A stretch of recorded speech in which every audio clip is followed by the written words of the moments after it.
Any card at any number with 2 decks.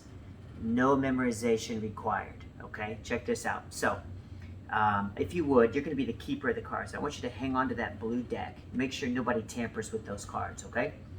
And then, if you would, give me a number between 1 and 52. It can be any number you want. Just keep in mind that if it's a really high number like 50, we have to count to for a really long time. If it's a low number like 3, then obviously the trick's going to end really quickly and there's not a lot of drama. But any number works. What would you like to go for? And let's say they say the number 19. 19, okay? So we're going to open up the red bikes, and I want you to take a look at the cards so you can see that the cards are randomly mixed. Now, just in case you think that the deck is in a special stack, I want you to go ahead and give the cards a shuffle. So you're going to hand them to the spectator, and they're going to shuffle the cards. So they're going to give them a mix, and they can shuffle however they would like. We'll just give them a few riffles, and then maybe just a couple of cuts. Okay, so it's a mixed up deck. They shuffle, they cut, whatever they want to do. All right, now, if you look at these cards, you can see that you've now created this chaotic order that nobody could have predicted ahead of time, right? That order is completely yours. Now, as I spread through, I want you to just touch the back of any card. Let's say they touch this card here. Could be any one. And in this case here, they've touched the 6 of diamonds. Now, I didn't know that you're going to pass on all these cards here, and that you were going to pass this card, and this one, and that you were going to touch that card there, the 6 of diamonds. Now, since you touched a 6, let's spell 6, S-I-X. And that's going to lead us to a random playing card from a deck that you shuffled. Okay, and this random card will be our selection. It's the 7 of hearts.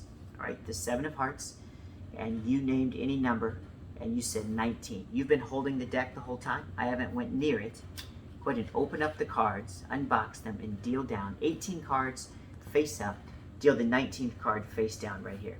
So they're going to count 1, 2, 3, 4, 5, 6, 7, 8, 9, 10, 11, 12, 13, 14, 15, 16, 17, 18. That's number 19. How cool would this be if your card, it's your number, was a perfect match to your free selection? And there you have it, guys. A matching 7 of hearts, 2-deck ACAAN, no memory work required at all. So, how can you do that? What you would do is this. Here's the idea.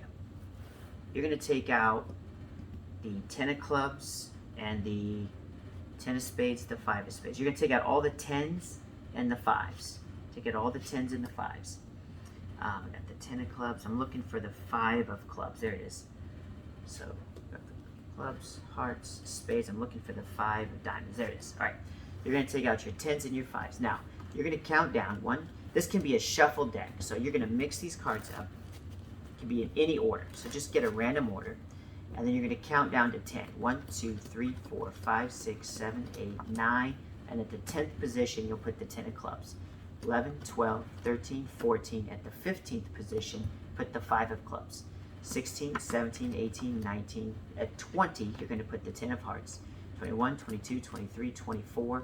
At 25, we'll put the 5 of hearts. 26, 27, 28, 29. 30, we'll put the 10 of spades. 31, 32, 33, 34, 35, we'll put the 5 of spades. 36, 37, 38, 39. At 40, the 10 of diamonds. 41, 42, 43, 44, and at 45, you'll put the 5 of diamonds, okay? So what you've got now is a deck where even though you haven't memorized the order, just by looking at your key cards very quickly, you can identify any card at any number because you have those keys placed throughout the pack.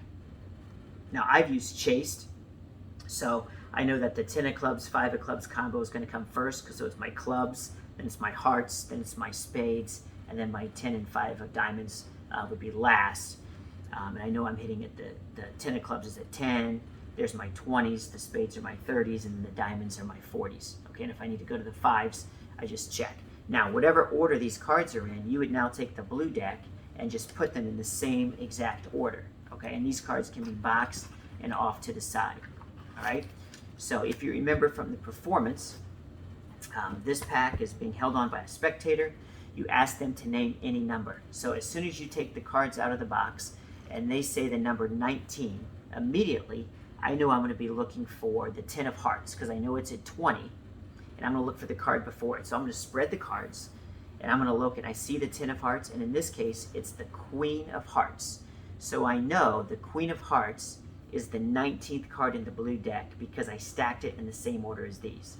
So without any memory at all, no mem deck, I now know that. So I can spread the cards, I see it, I put them back together and say, now just in case you think these cards are stacked, go ahead and give them a shuffle. And this is my favorite part of the trick, because now you're killing the idea that a stack exists. So now in the spectators' minds, they're thinking, wow, yeah, there's no stack. How is he doing this trick, right? So I love that part of the routine. Once they've shuffled the cards, I'm now going to spread through and I'm looking for the Queen of Hearts as I talk about how they've shuffled the cards into this random order. There I've located the Queen of Hearts, and I'm going to get the Queen, I'm going to cut so that the Queen of Hearts is in the 4th position from the top of the deck. I'm just going to cut the cards there, so it's 4 down. 1, 2, 3, 4. There's the Queen of Hearts.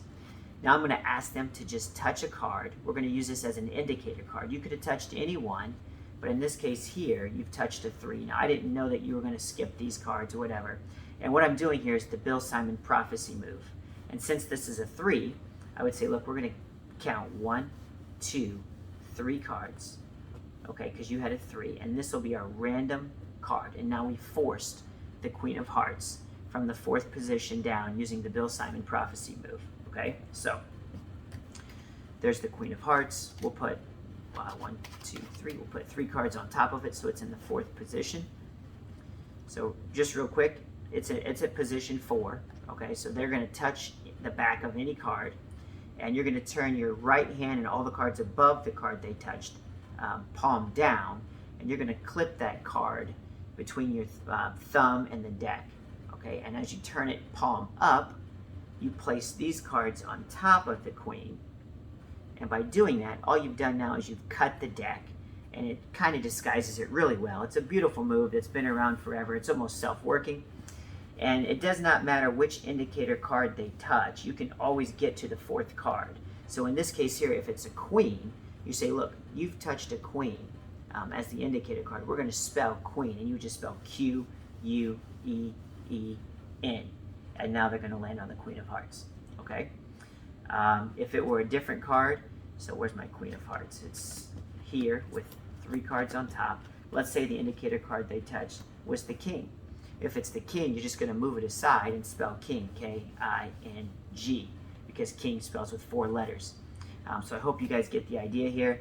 If it's a 3, which was the example, you just count 1, 2, 3, and then take the next card. If it's an 8, you would spell 8, and you would use the 8. So I would spell E-I-G-H-T, and that would get me down to the Queen of Hearts. If it's a 4, just count 4. Don't spell 4, just count it. 1, 2, 3, 4, and you got a hit. I think you guys got the idea. You can use any force you want. That was just a force I was playing around with that I thought was kind of a cool idea. It probably doesn't actually work with that effect very well, but I wanted to show you that force using the Bill Simon prophecy move. So that's the trick. 2-deck ACAAN, where you don't even have to memorize a deck to do it. I think that's pretty cool. Some other ideas you could do on the force, you could do the cross-cut force if you want to force the card that way. I think Benjamin Earl's red herring is a great force. If you've got the time and an astute spectator for them to deal through all the cards and shuffle and look at a card and remember it as you burn the cards, if you've ever seen that, I think that's a great force of a playing card. Or you could just do Gary Olay's touch force, or you could do the spread force where you have them touch it under the pack and then you load the card. I think that's another great force as well. But any of them works, whatever you're comfortable with. But hope you like that idea, guys, and enjoy it. Maybe you guys will use it. Till next time, guys. Take care.